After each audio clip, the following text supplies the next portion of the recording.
December 19, 1944. Ardennes Forest, Belgium. 5:47 in the morning. Major Dietrich Volkmar crouches in a foxhole 50 yards behind the main line. Temperature, -8 Celsius. Wind cuts through pine trees at 15 kilometers per hour. He can see his breath in darkness. His hands, calloused, scarred from 3 years of combat, trace supply routes on a map by flashlight. Behind him, 83 men sleep in frozen earth. They've been awake for 36 hours straight. The attack comes at dawn. Volkmar checks his watch. 5:47 becomes 5:48. Then, silence. Not normal forest silence. The wind stops. Trees stop creaking. Even distant artillery to the south goes quiet. Volkmar knows this silence. He's heard it described by men who barely survived. 3 seconds of absolute nothing before the world ends. He looks up from his map. 1 second. 2 seconds. 3. The sky explodes. 144 howitzer shells, 105 mm and 155 mm, impact within a 200-meter radius in 3 heartbeats. Not gradually. Not with warning. The entire grid square erupts in synchronized hell. The sound isn't sound. It's physical force crushing air from his lungs. Volkmar presses into frozen mud. Tree trunks the width of a man's chest snap like matchsticks. The earth screams. Shrapnel hums with the pitch of industrial machinery. 30 seconds of continuous detonation. Then, silence again. Volkmar lifts his head. His ears ring. Smoke hangs thick enough to taste, sulfur, burning wood, something organic. Where his company dug in, there are no longer foxholes. Just craters. 83 men. 12 survive. He pulls out his leather journal, blood-stained, carried since Poland in 1939. His hands shake as he writes in German. In drei Jahren gegen die Briten lernt ich, Krieg vorherzusagen. In drei Monaten gegen die Amerikaner lernt ich, das Krieg nicht vorhersagbar ist. In 3 years fighting the British, I learned to predict war. In 3 months fighting the Americans, I learned war is unpredictable. He closes the journal. Stares at smoke. Later, when they search a captured American supply convoy, they'll find something that haunts him more than artillery. Birthday cakes. Fresh cream. Shipped from New Jersey. Still soft. But that comes later. First, we go back. To when Volkmar still believed war could be understood. February 12, 1943. Tunisia. 5 months earlier. Sun beats down on German field headquarters with particular North African cruelty. Inside a canvas tent, Volkmar studies British defensive positions with Oberleutnant Ernst Mahler, his intelligence officer. Dietrich Volkmar is 34 years old. 6'1". 178 pounds. Shrapnel scar on his left cheek from Stalingrad. He keeps the most detailed combat diary in the entire Afrika Korps. Born Heidelberg, 1909. Joined Wehrmacht at its formation, 1933. Fought Poland. France, 40 days start to finish. Operation Barbarossa until Russian winter drove them back. El Alamein. Now here. He believes war is a science. That patterns can be identified. That victory belongs to those who understand the mathematics of violence. On the table lies a map of British positions. Red marks, artillery. Blue, infantry. Black, command posts. Volkmar taps the map. The British are predictable, he says. They wait for massive artillery preparation. Move by the book. Gentlemen soldiers. Mahler adjusts his reading glasses. Mathematics professor before the war. Now he calculates death. Americans arrive next week, her major. Intelligence suggests British trained. Similar doctrine. Similar caution. Volkmar nods. Desert wind rattles canvas. Good, he says. Then we know how to defeat them. He doesn't know, not yet, that prediction is worthless against chaos. February 14, 1943. Kasserine Pass. First contact at dawn. Volkmar watches through field glasses from a ridgeline as American units advance across valley floor. Even at 800 meters, disorder is visible. No cohesion. Squads bunched. Officers shouting. Radio discipline non-existent. He hears them on intercepted frequencies, talking over each other, confused about grid coordinates. First German artillery salvo lands. Americans scatter. No organization. Just men running. Volkmar lowers field glasses. See kämpfen wie Kinder, he says to Mahler. They fight like children. The battle lasts 8 days. German forces encircle American positions with practiced efficiency. Americans fight, they have courage, Volkmar notes, but courage without skill is blood spilled on sand. By February 22, numbers are staggering. American casualties, over 6,000 killed, wounded, captured. 200 M4 Sherman tanks destroyed or abandoned.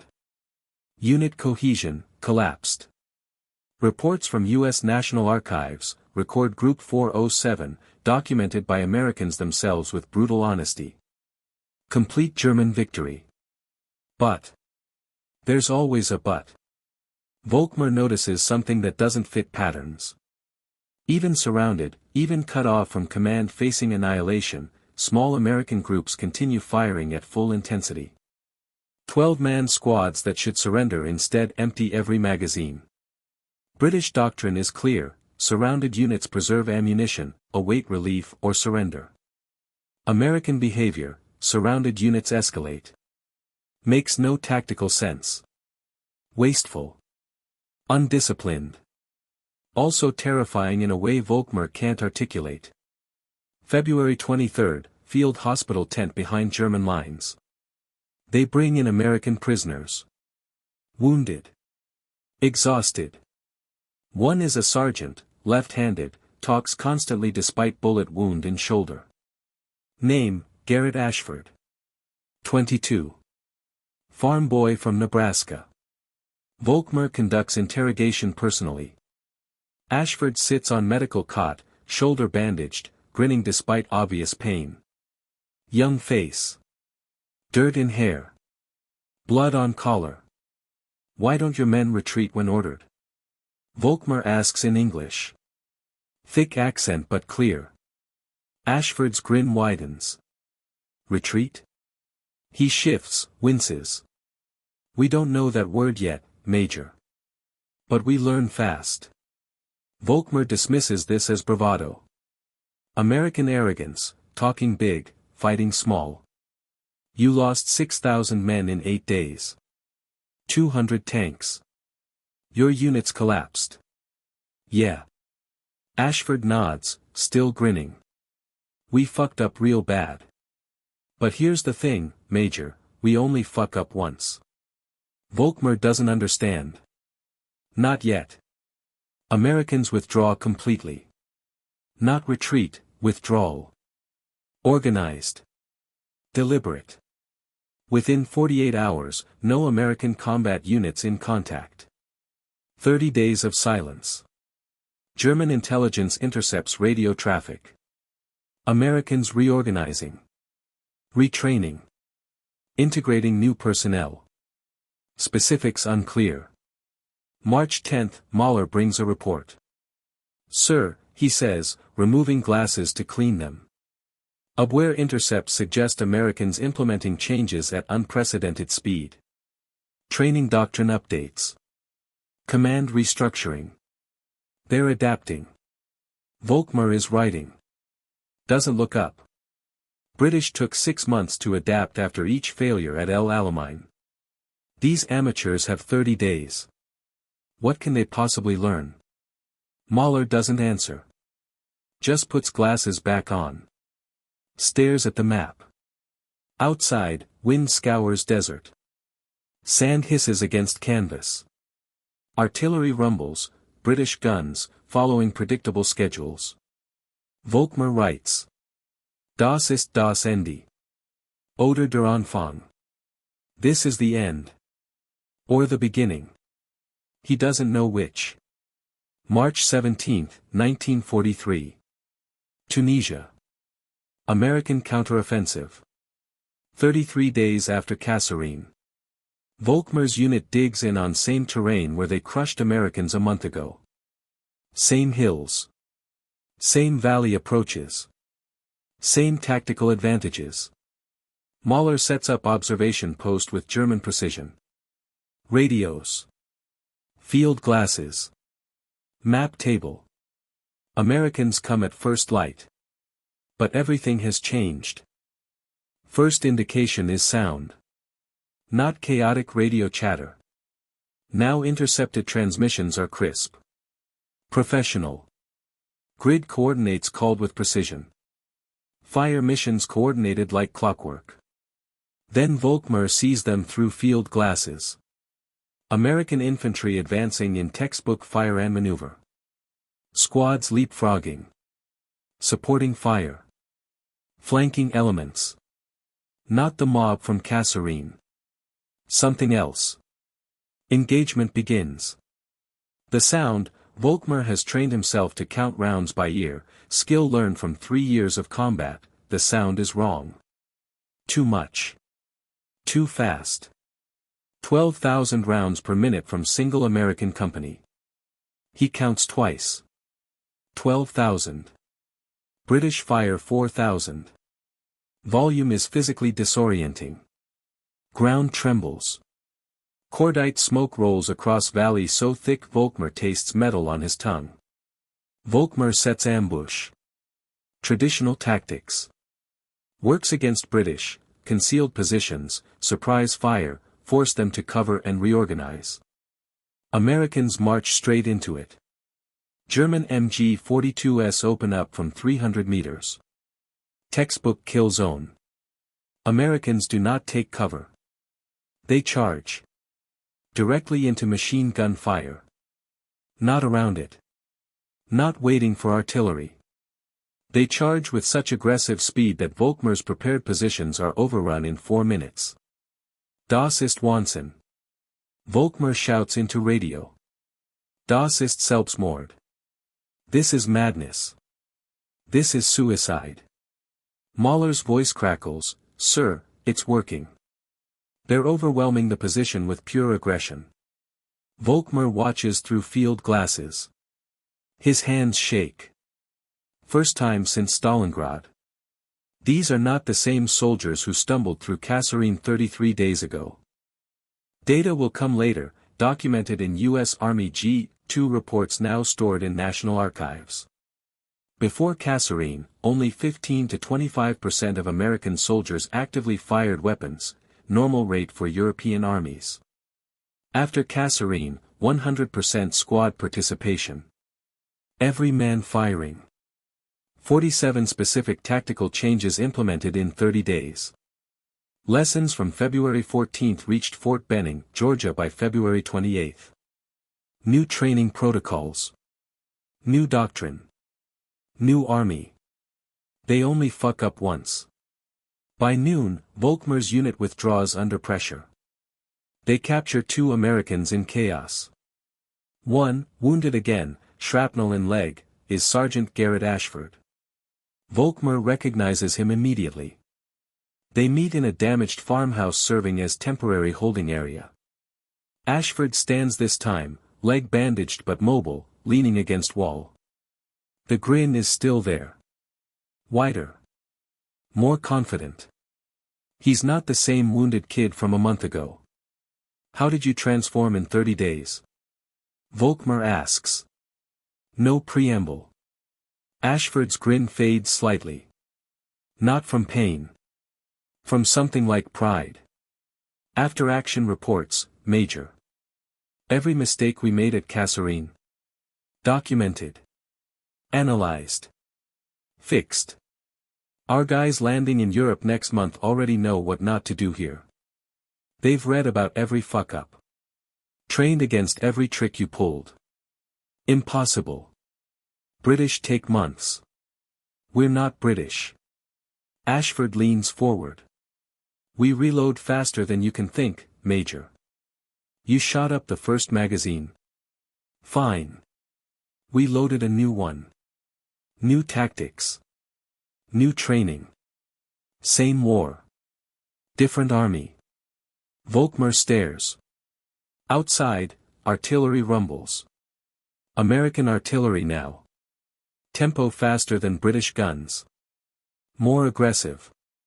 Americans learned that too. That night, Volkmar writes by candlelight. See Worden in Kasserine nicht besiegt. See Haben uns studiert. They weren't defeated at Kasserine. They studied us. He closes journal. Stares at canvas ceiling. Somewhere in darkness, Mahler calculates supply lines, troop movements, probable American axes of advance. Mathematics. Patterns. Predictability. But Volkmar understands something his intelligence officer doesn't. Not yet. If Americans evolve this fast, 33 days from disaster to competence, then war is already lost. Just a matter of time. Of mathematics. Of industrial production versus military tradition. Germans are craftsmen. Masters of their trade. Americans are a factory.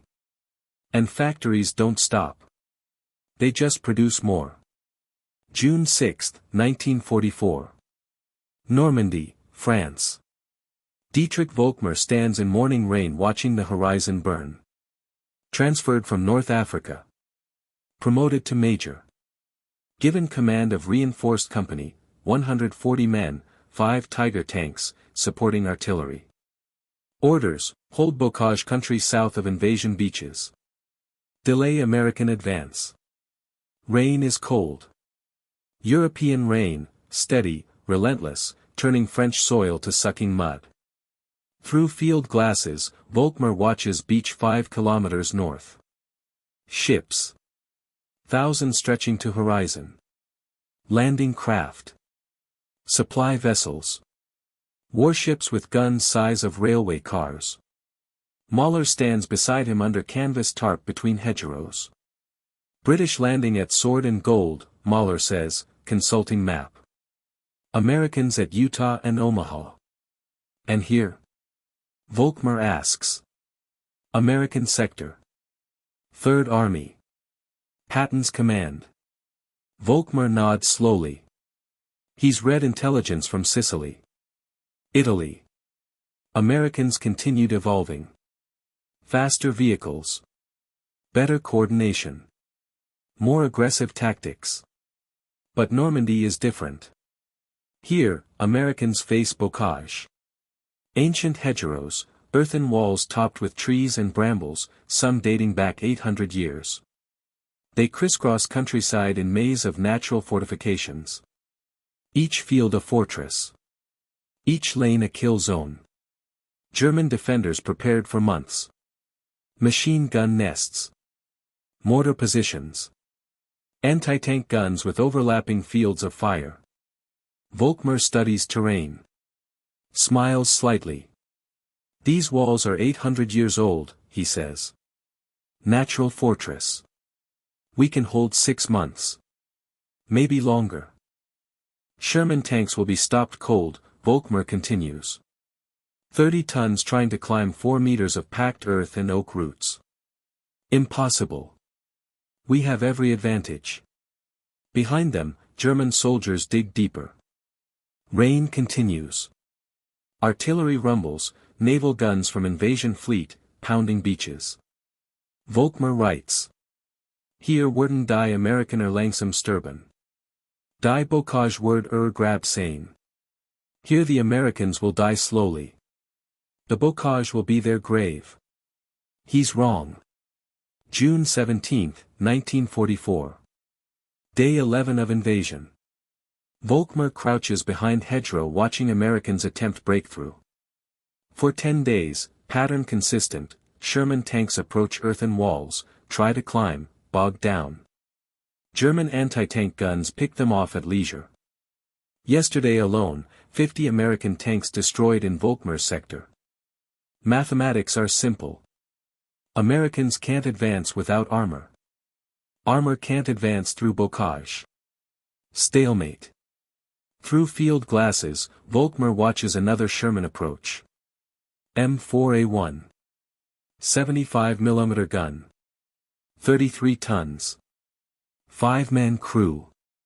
Tank reaches wall base. Engine roars as driver tries to climb. Nose tilts up. Tracks churn mud. Underside, thinnest armor, exposes to German gunners. But gunner doesn't fire. Because something is different. Sherman has steel teeth. Crude metal prongs welded to front hull. Look improvised. Ugly. Like something from farm workshop, not factory. Tank doesn't try to climb. It punches through. Steel teeth, each forged from German beach obstacles, Volkmar learns later, bite into 800 years of packed earth and oak roots. Sherman's engine screams. 33 tons of American steel forces through stone and wood and history. Hedgerow that was supposed to stop them for 6 months collapses in 40 seconds. Volkmar watches through field glasses. His hands, steady through 3 years of combat, begin shaking. Tank emerges on German side. Pivots. Fires. Machine gun nest disappears in high explosive. More Shermans follow. Each equipped with same crude teeth. They pour through breach like water through broken dam. Volkmar lowers field glasses. Wer hat das gemacht? Who made this? Mahler consults captured intelligence reports. A sergeant, he says quietly. Tobias Cullen. Tennessee. Welder before war. He observed we used steel beach obstacles. Cut them apart. Welded them to tank hulls. One sergeant. June 14, he prototypes design. By June 25, U.S. First Army modified over 500 tanks. 60% of their armor. 11 days, her major. Number hangs in rain-soaked air.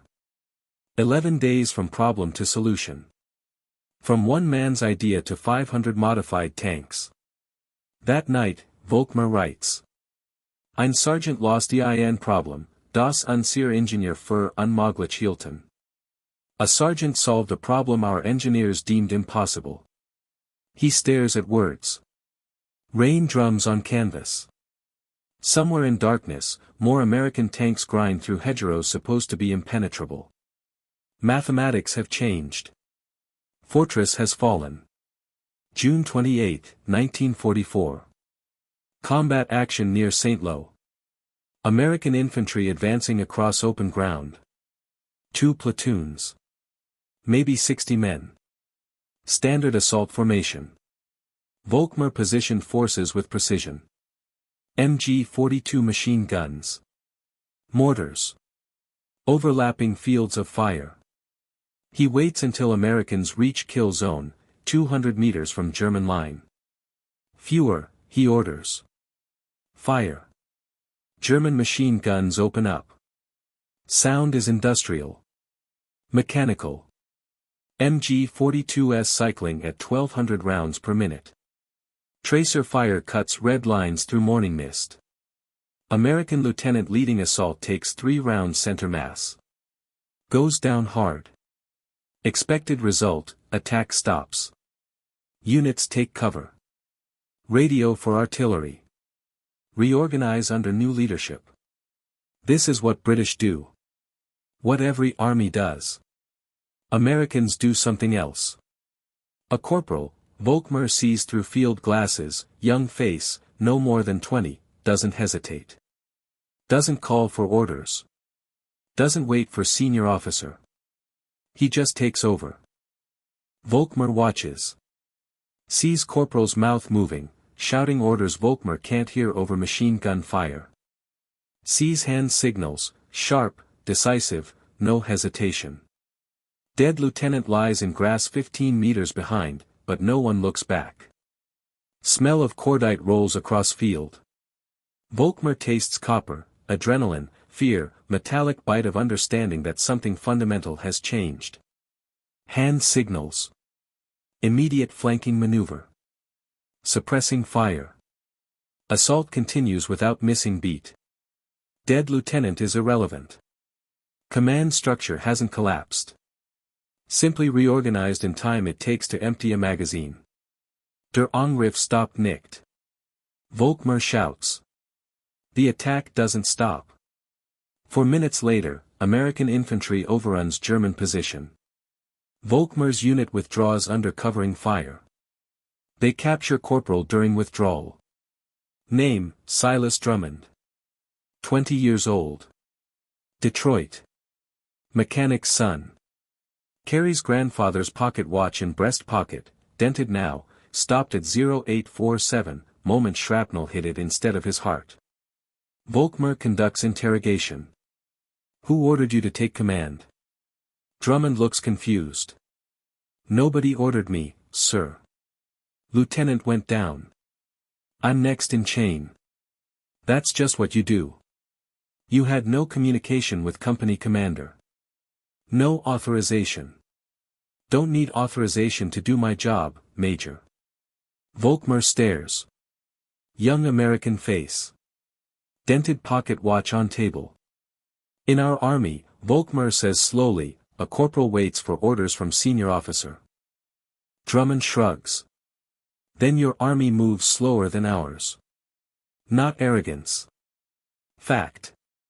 Stated with casual confidence of man who grew up fixing engines and learned problems don't wait for permission to be solved. That evening, Mahler brings analysis. Wehrmacht doctrine grants NCOs 10% operational autonomy. British, 15%. American doctrine. He pauses. 40%, her major. American corporals and sergeants authorized to make command-level tactical decisions without waiting for officer approval. Volkmar sits in ruins of French farmhouse serving as temporary headquarters. Rain drips through shell holes in roof. He writes. Wir kämpfen nicht gegen eine Armee. Wir kämpfen gegen 10.000 kleine Armeen. We're not fighting one army. We're fighting 10,000 small armies. Data recovered later confirms this. American small units maintain 100% combat effectiveness even after losing 50% command structure. You can kill the lieutenant. They'll just reload with a corporal. July 15, 1944. 0428 hours. Moving Tiger tanks through Norman Forest. Volkmar rides in commander's cupola of Tiger I, 60 tons. 88mm gun. 800 horsepower Maybach engine. Most powerful tank on any battlefield. They move before dawn. Maximum caution. Radio silence. Camouflage netting. Every precaution learned from 3 years mechanized warfare. Column, 5 Tigers. Spaced 50 meters apart. Following tree lines. Avoiding open ground. 0528 hours, sunrise. Volkmar sees it immediately through periscope. Small exhaust plume from lead tank. Visible maybe 12 seconds before driver notices, reduces throttle. 12 seconds. 0533 hours, the sound. Volkmar has heard many sounds in war. Artillery. Tank guns.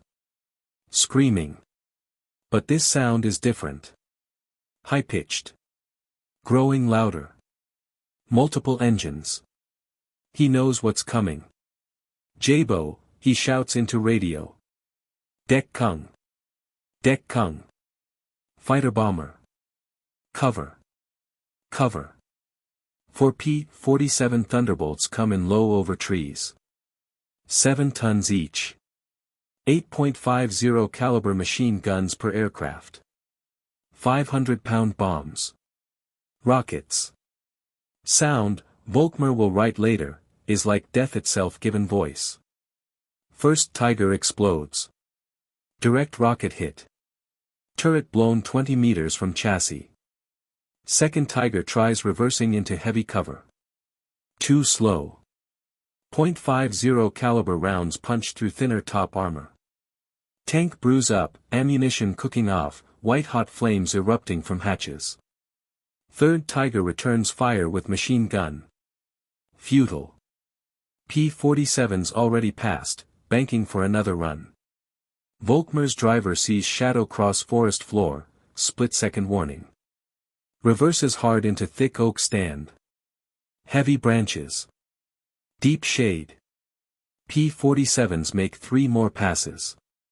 Volkmar's Tiger survives only because they can't get clean angle through canopy. 8 minutes from first contact to silence. 3 Tigers destroyed. 2 damaged. 1 operational.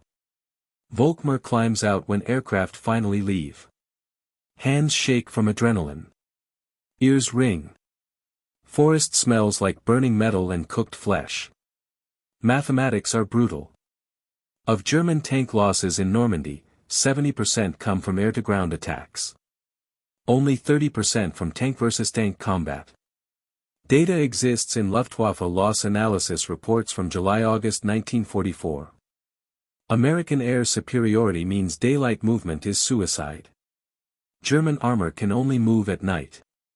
10 to 15 kilometers per night versus American advances of 100 plus kilometers per day.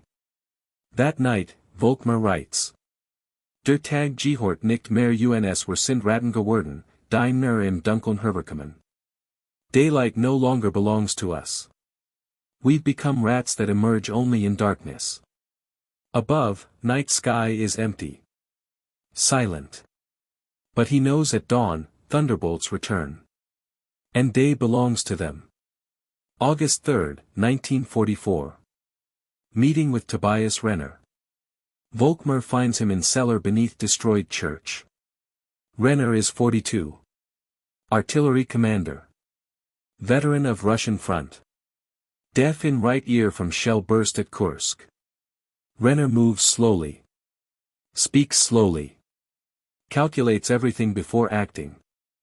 Only man Volkmar knows who survived American time-on-target strike. They sit across makeshift table. Single candle between them. Map spread across scarred wood. Cellar smells of damp stone and old wine. I need to understand, Volkmar says. The artillery technique.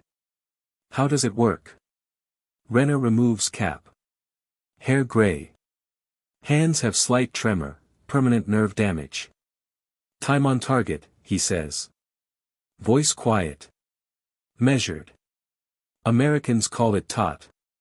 He spreads map. Marks positions with pencil. 144 heavy guns. 105 mm and 155 mm howitzers. 12 different firing positions scattered across 15 kilometers. Massed fire, Volkmar says. We do the same. Mean. Renner shakes head. Not massed fire.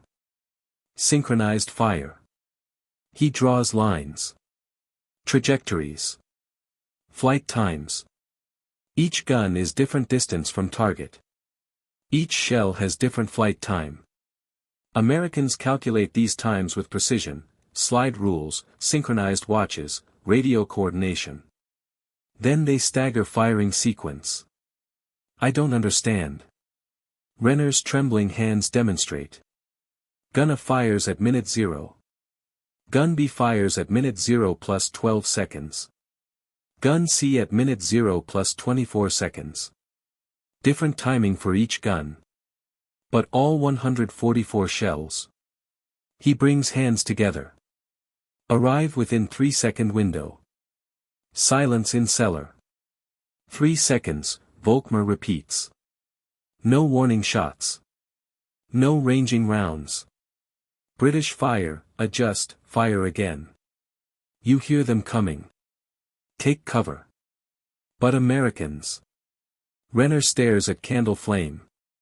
There is only silence. Then world ends. You survived one. Last month, Renner says. Belgium. My battery repositioning. Good cover. Dispersed formation. Professional setup. He stops. Swallows. There was silence. Total silence. I remember thinking front had gone quiet. Then. He doesn't finish. 75% casualties in 30 seconds. My radio operator 3 meters from me. After strike, I couldn't find him. Not pieces. Nothing.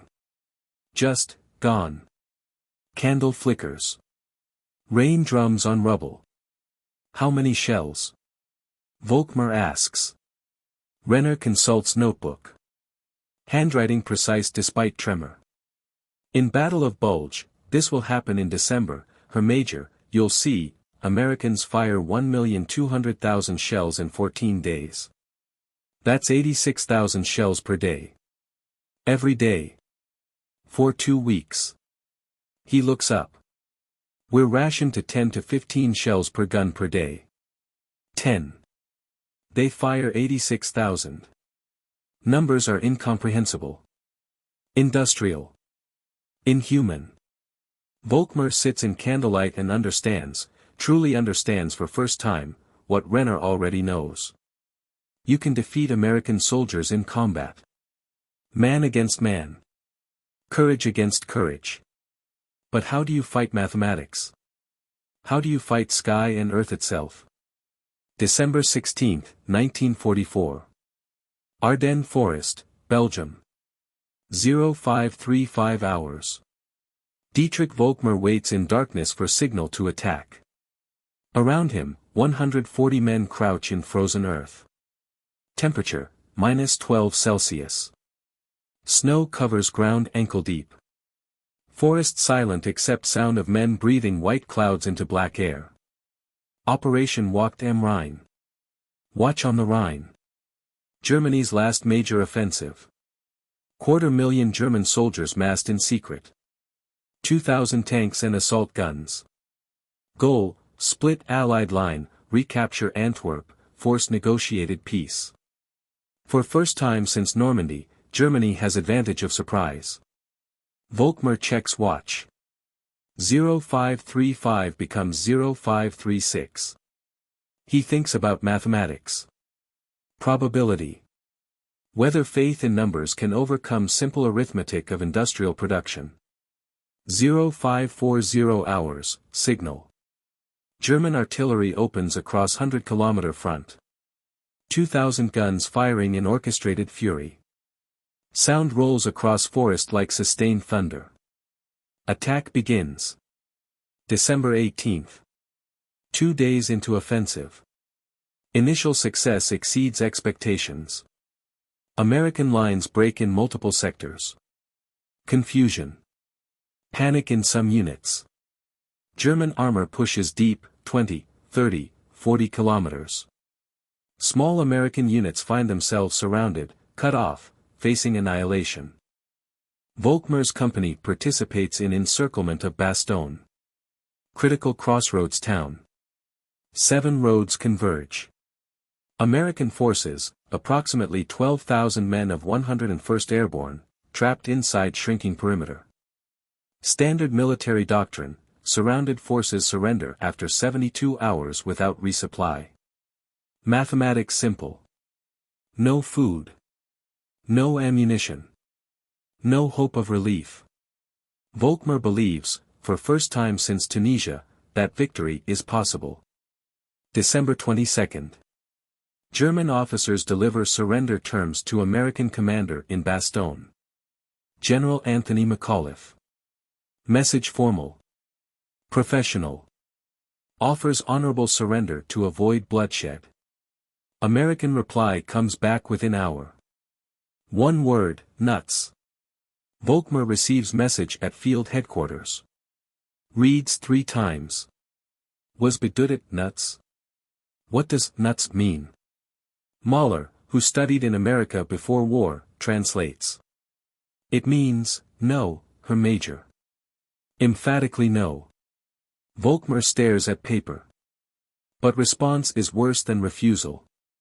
Americans don't just hold positions. They attack outward. From inside encirclement. Small unit actions, squad-sized, platoon-sized, striking German supply lines, disrupting communications, refusing to behave like surrounded force should behave. Data recovered later shows American units maintain 100% combat effectiveness even when 50% of command structure is killed or wounded. 12-man squads cut off from all support continue fighting with full intensity. Volkmar watches this through field glasses from ridgeline overlooking town. Sie glauben nicht an das Konzept der Niederlage, he says quietly. They don't believe in the concept of defeat. December 23, captured American supply convoy. Volkmar's unit overrun supply column attempting to reach Bastogne. 3 trucks. American drivers killed in initial ambush. Standard procedure, search for ammunition, fuel, intelligence. Volkmar approaches first truck. Opens canvas cover.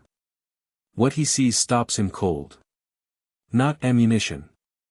Birthday cakes. 12 of them. Shipped from New Jersey, labels still visible. Fresh cream frosting. Arrived 6 days ago. Still soft. Hershey's chocolate bars. Thousands. Individual rations. Cigarettes. Camel brand. Lucky Strike. Carton stacked waist high. Hot coffee in thermoses. He opens one. Steam rises. Still warm. Clean wool socks. Packaged in pairs. Toothpaste. Shaving cream. Soap smelling like pine trees. Toilet paper individually wrapped. Volkmar stands in falling snow staring at American birthday cake. His men haven't received fresh rations in 3 weeks. They eat frozen horse meat when they can. Wear uniforms from 1942. Ammunition rationed, 10 rounds per rifleman per day. He picks up 1 cake. Frosting white. Pristine. Message written in blue icing, Happy birthday Jimmy. Some American logistics clerk in New Jersey, made this cake. Put it on ship. Sailed across Atlantic. Trucked through France. Brought to within 30 kilometers of front line. During war. While Germany can't supply basic ammunition. Volkmar sets cake down carefully. His hands shake. Behind him, soldiers discover thermoses. Hot coffee. Still warm. One soldier, boy of 19, hasn't eaten warm food in 2 weeks, starts crying. Not from joy. From something else. From understanding, perhaps, that they never had chance. Volkmar hears sound. Doesn't turn around. Can't. Because he's crying too. That evening, he meets General Walter Hauptmann. 55 years old. Division commander. Veteran of both world wars. Man who has seen cavalry charges and machine guns, biplanes and jet fighters, everything war has become. They meet in remains of Belgian farmhouse. Single candle. Maps on walls showing encirclement positions. Room freezing. Breath makes clouds. Her general, Volkmar says. They ship birthday cakes across Atlantic. During war. While we have no ammunition. Hauptmann removes glasses. Cleans them slowly with handkerchief. His hands, unlike Volkmar's, don't shake. Steady with steadiness of man who already accepted defeat. Das ist nicht Krieg, Dietrich, he says quietly. Das ist Industry. Das ist Mathematik. This is not war, Dietrich. This is industry. This is mathematics. He gestures at maps. Pins showing American positions. German positions. Supply routes. Wir haben gegen eine Zivilisation gekämpft, nicht gegen eine Armee. We fought against a civilization, not an army. Candle flickers. Outside, artillery rumbles, American guns, tempo faster than German guns, always faster.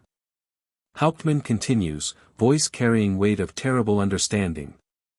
They deliver 12,500 tons supplies every day. Every single day. Through Red Ball Express, 6,000 trucks operating 24 hours without stop. 100% motorized infantry. He consults notes. We deliver 800 tons per day. Maybe. 70% of our transport still horse-drawn. Horses, Dietrich. In 1944. Numbers continue. Tank production, they build 4 for every one we produce. Aircraft, 10 to 1. They expend 5.6 tons ammunition for every German soldier killed or captured. We ration 15 shells per gun per day.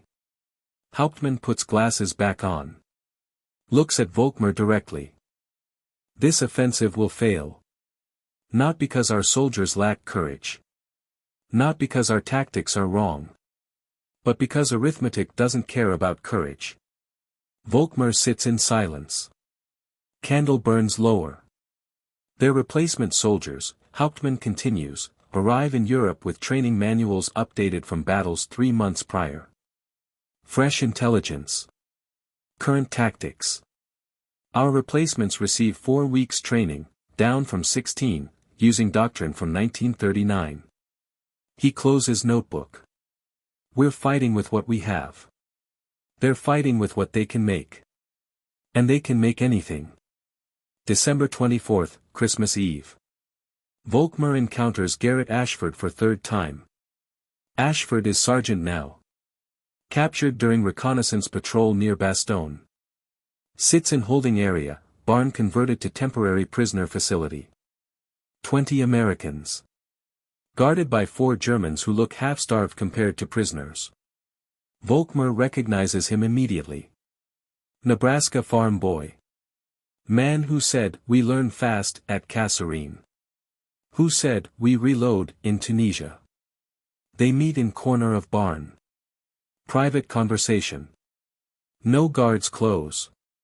Sergeant Ashford, Volkmar says. Ashford looks up. Grins. Same grin from Tunisia, from 2 interrogations and 18 months of war. Major Volkmar. Still keeping that diary. Still learning fast. Grin widens. Faster than ever. Volkmar sits on hay bale across from him. Between them, 2 years of war. Kasserine. Sicily. Normandy. Now here. How did you transform in 30 days after Kasserine? Volkmar asks. Question that's haunted him since March 1943. Tell me truth. Ashford's expression shifts. Grin fades. Something more serious underneath. After action reports, he says. Every battle. Every mistake. Every tactic that worked and failed. All documented. Sent back to training camps in Georgia, Texas, Louisiana. Next wave of troops trained on our mistakes within weeks. He leans forward. Your tactics from February? We studied them by March. You're fighting last month's war, Major. We're fighting next month's.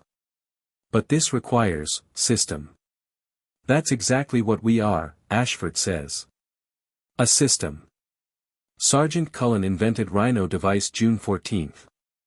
By June 20th, schematics distributed to every armored battalion.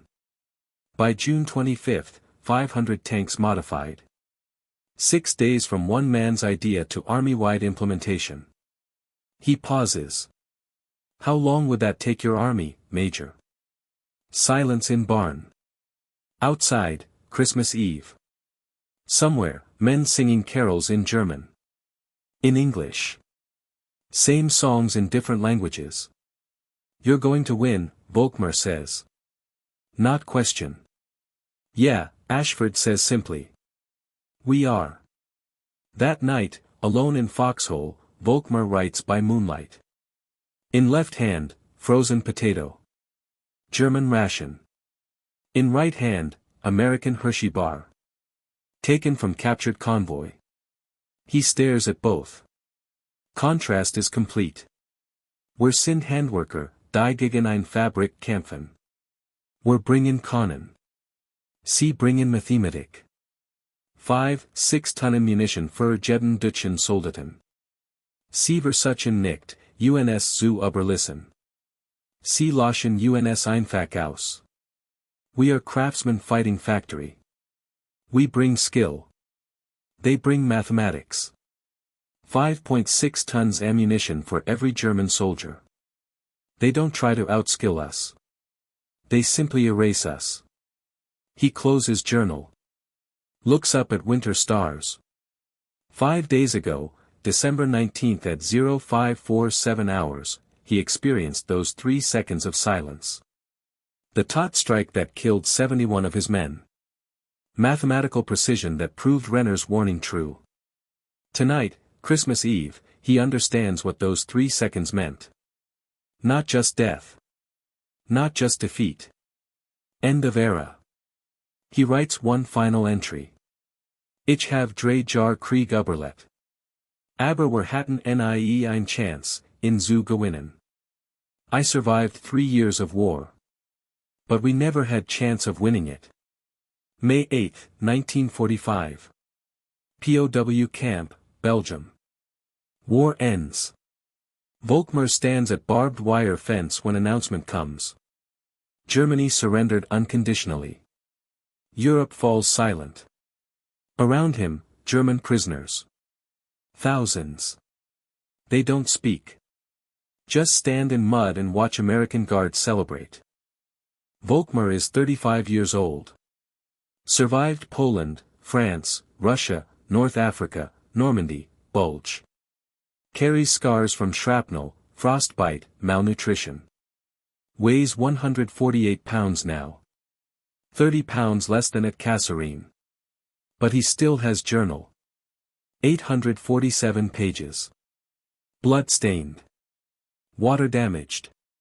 Carried through 3 years of retreat. That evening, he writes final entry. American guard, young, 19, name tag reads, Aldrich, approaches fence. You speak English? Yes. How long were you in service? 3 years. Since 1942. Aldrich nods. Pulls out field manual from pack. Shows it through fence. FM 7-20. Updated March 1945. Includes tactics from battles in February. I enlisted April. Trained 3 weeks. I know more about fighting Germans than you learned in 3 years. Young American face shows no arrogance. Just fact. No offense, sir. Volkmar looks at manual. At young soldier. At endless convoy of American trucks visible on road beyond camp, hundreds of vehicles, thousands, stretching to horizon, no end visible. None taken, Volkmar says quietly. You proved that at Kasserine. June 1945. Processing for return to Germany. They inventory possessions. 1 uniform. 1 pair boots. 1 journal. American intelligence officer, captain, older, maybe 40, reviews journal. Flips through pages. Stops at certain entries. Reads carefully. This is exceptional, captain says. Most detailed combat diary I've seen from German forces. You documented everything. I believed war could be understood, Volkmar says. Can it? Volkmar thinks about birthday cakes. About sergeants who invent solutions. About 3 seconds of silence. About 5.6 tons ammunition per soldier. About nation that ships fresh cream into combat zones. War can be understood, he says finally. But victory belongs to those who can produce faster than enemy can understand. Captain nods slowly. We'd like to keep this. For archives. National Archives in Washington. Your observations are valuable. Keep it, Volkmar says. Perhaps someone will learn from it. What did you learn? Volkmar looks at Captain. At American uniform. At insignia representing industrial civilization that erased his army from existence. That age of warriors ended, he says. And none of us noticed until too late. Heidelberg, Germany. Dietrich Volkmar, 73 years old, professor of military history at University of Bonn, donates wartime diary to United States National Archives. 847 pages. Translated into English. Catalogued as Record Group 242, Box 847, Folder 12. Translator's note reads, Most objective analysis of American combat effectiveness from Axis perspective. Volkmar's observations remain required reading at U.S. Army War College. In diary, one entry is highlighted for study. December 24, 1944. Christmas Eve. Die Deutschen Furten Krieg als Kunst. Die Briten als Tradition. Die Amerikaner als Ingenieurwesen. Wir fragten, wie mutig bist du? Sie fragten, wie viel Problem können wir lösen? Wir brachten Krieger. Sie brachten eine industrielle Zivilisation. Und das Zeitalter der Krieger, endet. Germans fought war as art. British as tradition. Americans as engineering. We asked, how brave are you? They asked, how many problems can we solve? We brought warriors. They brought industrial civilization. An age of warriors, ended. Where they are now. Dietrich Volkmar died in June 1989, 3 months after his 80th birthday. Survived by 2 daughters. Taught military history 30 years. His diary remains in National Archives, studied by strategists and historians. Garrett Ashford returned to Nebraska. Raised 4 children. Worked family farm. Rarely spoke of war. Died 2001. Purple Heart. Bronze Star. Buried in small cemetery outside Lincoln with full military honors. Ernst Mahler survived war. Returned to teaching mathematics at University of Göttingen. Published 3 books on probability theory and strategic analysis. Never mentioned his calculations once predicted death instead of equations. Died 1978, age 62. Former students never knew he'd served in Abwehr. Silas Drummond killed in action April 12, 1945. 1 month before war's end. Bavaria. Age 20. Grandfather's pocket watch, stopped at 0847, dented by shrapnel, returned to family in Detroit. Posthumous Bronze Star. Tobias Renner survived. Lost most hearing. Became teacher of mathematics in Frankfurt. Died 1971. Never spoke about artillery strike that killed 75% of his battery in 30 seconds. Final image. Summer 1945. Volkmar stands at fence of POW camp. On road beyond, American convoy passes. Trucks. Jeeps. Tanks. Supply vehicles. Medical units. Engineers. Convoy passing for 3 hours. No end visible. Each vehicle, proof of industrial capacity. Mathematical superiority. Systematic victory. Volkmar watches in silence. Voiceover, reading from diary. Dies war kein Niederlage von Soldaten. Dies war das Ende einer Ära. This was not defeat of soldiers. This was end of era. Convoy continues. Sound of engines fades. Then, silence.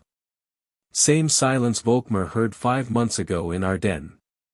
Silence that means death is calculating trajectory. Flight time. Impact coordinates. 1 second. 2 seconds. 3. In his memory, world explodes. 144 shells arriving within 3 heartbeats. 83 men becoming 12. Mathematics erasing courage. Industry crushing art. But this time, there is no explosion. Just silence. War is over. Calculations are complete. An age of warriors has ended. In World War II, United States produced 297,000 aircraft. 86,000 tanks. 2 million trucks. Germany produced 119,000 aircraft. 67,000 tanks. 345,000 trucks. It was never fair fight. Thank you for staying until the very end. I hope today's video gave you some new perspectives. Please support me with a like and a subscribe. See you again soon.